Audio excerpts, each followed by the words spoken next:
episode, let's listen to Kwentong Isport of Commissioner Kiram.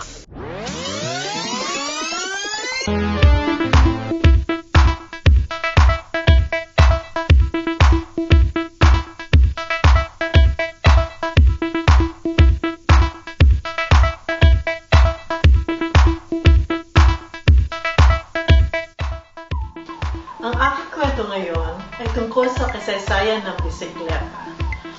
Ang unang bisikleta na may dalawang gulong ay tinatawag na dandy horse o wooden raisin. Ito ay pinangalan sa inventor nito noong 1817 na isang German na si Baron Karl von Drais. Ang unang mechanically propelled bicycle ay naimbento noong taong 1839 ni Patrick Macmillan, isa siyang Scottish blacksmith. Panahong early 1860s, isang Frenchman ang nag-design ng bisikleta na may mechanical crank drive ang pedals.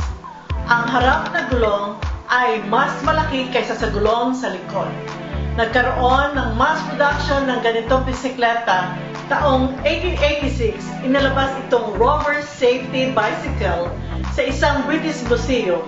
Ito ang pinakaunang modernong bisikleta. Taong 1888 naman, isang Scotsman na si John Boyd Dunlop ang gumawa ng pinakaunang pneumatic car at naging popular ito. Ito ay larawan ng mga kababaihan na sakay sa bisikleta sa Amerika noong late 19th century. Taong 1888, tinagurian ang Rolayne Bicycle Company sa England na siyang pinakamalaking bicycle manufacturing company sa buong mundo. Alam niyo bang nakagawa ito ng higit 2 milyon na bike kada taon? At ang bicycles at horse buggies ang unang pribadong transportasyon bago lumabas ang automobile. Diyan nagwawakas ang kasaysayan ng bisikleta. Muli, ito ang inyong Commissioner Kiram na walang sawang naghahatid ng kwentong kababaihan, kwentong para sa kaalaman at karunungan sa sports. We heard that this pandemic has created a boom in bicycle business, unseen in decades. Let's see if this is true from no less than the expert in cycling and bicycles, Mr. Jeremy Goff, the owner of this very promising crowd-drawing bike shop. Hi, Jeremy. The team of Rise Up and Shape Up is here to catch the basic things that we need to know and the rest of the public about cycling. But before we go to that, please give us a 101 on bike parts, and for those who are not yet into biking, can you give us a quick explanation on how it goes? Okay, so a question I always get asked is, what kind of bike should I buy? And how do I know how much to spend for a bike? Okay, so like I mentioned before, we used to be known as a very high-end bike shop. So something like this, for example, is a very high-end road bike. You know, it's got carbon fiber frame, carbon fiber wheels, Dura-Ace electronic. I don't know if you can hear that, but you can see how the shifting is not done by cables anymore, but by electronic. So this would be the kind of bike that you would buy as a recreational bike. You know, somebody who wants to get into the sport. This is not really a bike that I would suggest for someone who's just starting out or someone who wants to use it for commuting or that sort of thing. So another kind of bike that you may know is what's known as the mountain bike. So these are two different kinds of mountain bikes that I want to talk about because I want people to understand what they're paying for and what the differences are. So number one is the frame. As we mentioned, this is the frame. There's different kinds of materials. Now I won't get into too much detail because there's a lot of things you can look at when in terms of frames, including the kind of welding, in terms of the kind of tubing. But the main difference that you could probably see at certain price points is if the material is aluminum or if the material is steel. But steel frames are less expensive. They're a little bit heavier. And the downside is they have more of a tendency to rust. Meaning that you need to take extra care of it to ensure na it doesn't rust. On the higher end, there's also carbon mountain bikes, but most entry-level people will not be starting out with a carbon mountain bike. Another thing that you can look at is the fork. So this is known as a rigid fork. There's no suspension, and then this is known as a suspension fork. So it'll give you a little bit of comfort, and then actually if you go off-road, it gives you more control because a rigid fork will be very bouncy.